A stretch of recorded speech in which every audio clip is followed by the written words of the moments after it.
नमस्कार दोस्तों, बहुत बड़ी खबर निकल के आ रही है। इंडिया's लेजेंड रतन टाटा सर इस दुनिया में नहीं रहे।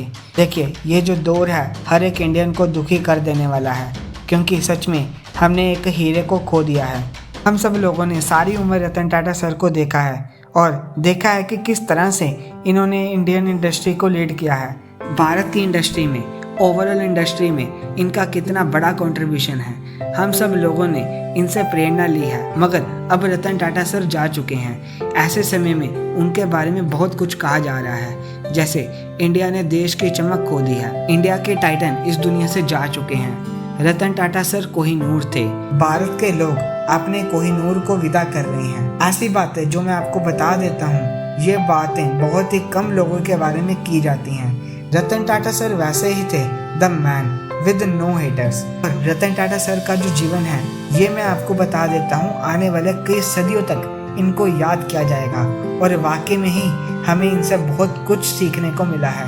बहुत सारे इंडियन इंडस्ट्रीज और बाकी फील्ड्स में जो काम कर रहे लोग इनसे बहुत प्रेरित होंगे और बहुत प्रेरणा लेते भी हैं। और आप एक बात नोट करेंगे, आज से कुछ दिन पहले ही रिपोर्ट आ रही थी कि रतन टाटा सर की तबीयत खराब है। मुंबई का जो ब्रीच कैंडी हॉस्पिटल है वहाँ पे वो एडमिट थे और जैसे ही रिपोर्ट आई कि तबीयत खराब है और लोग डरे हुए थे, लोगों ने बहुत सारी प्रेयर्स करनी स्टार्ट कर दी। इस चीज़ के बारे में रतन टाटा सर को भी पता चला कि मेरी इस न्यूज़ से बहुत सारे लोग चिंता कर रहे हैं, तो उन्होंने रतन टाटा सर ने ट्वीट करके हम सभी को ये बताया कि मेरे बारे में चिंता मत करिए। और लिटरली ऐसे हम्बल ह्यूमन बीइंग थे जो नहीं चाहते थे कि उनके बारे में कोई सोचकर चिंता करे। इन्होंने ये कहा था कि thank you for thinking of me, there is no cause of concern, आप लोग चिंता मत करिए। ये उनकी आखिरी ट्वीट थी। 2 दिन बाद ही ओल्ड एज के कारण इनकी तबीयत और भी ज़्यादा खराब हो गई। मुंबई के ब्रीच कैंडी हॉस्पिटल में इनकी डेथ हो गई। और रतन टाटा सर का जो 86 ईयर का जीवन था ना, इसमें इन्होंने इतना कुछ अचीव किया था कि इनके बारे में जो कोई भी कुछ भी लिख रहा है तो वो उनको ट्रिब्यूट ही दे रहा है, वो इनकी जर्नी को भी मेंशन कर रहा है साथ में। फॉर एग्जाम्पल, देश के प्रधानमंत्री ने इनके बारे में जब ट्वीट लिखी, उन्होंने कहा Shri Ratan Tata ji was a visionary business leader and a compassionate soul. देखिए, ये इनके बारे में सब लोग कह रहे हैं, बिजनेस लीडर तो वो थे ही और साथ में बहुत ही काइंड पर्सन भी थे।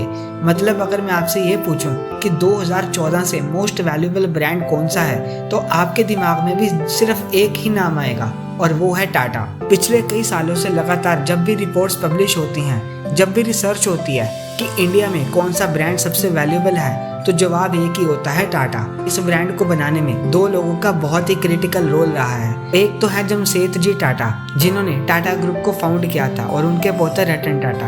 और इन दोनों का ही सबसे बड़ा कंट्रीब्यूशन रहा है कि in making Tata India's most valuable brand बनाने में। टाटा ग्रुप हर सेक्टर में है, आप देख सकते हैं। जैसे Tata group state of art service provide करता हुआ दिखेगा।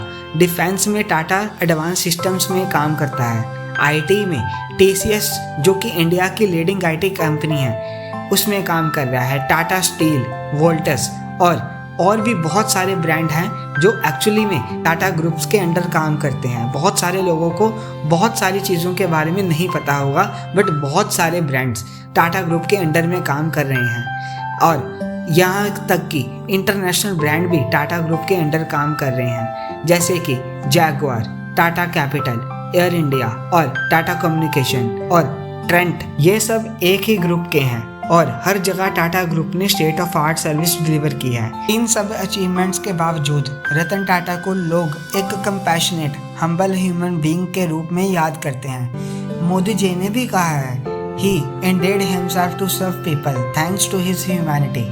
और मैं आपको बता दूं, ये बहुत रेयर होता है कि किसी व्यक्ति को प्रोफेशनली इतना अचीव करने के बाद भी लोग उसे याद करें as a kind and humble person. Ratan Tata sir ने अपनी ज़िंदगी में बिलियंस ऑफ डॉलर से भी ज़्यादा डोनेट किए हैं चैरिटी में। उन्होंने अपनी इनकम का सिग्निफिकेंट हिस्सा डोनेट कर दिया था, पर फिर भी उन्होंने कभी भी अपनी सिंप्लिसिटी को नहीं छोड़ा। गूगल के CEO सुंदर पिचाई जब रतन टाटा सर के बारे में लिखते हैं तो वो कहते हैं, my last meeting with Ratan Tata sir was at Google where we discuss his vision.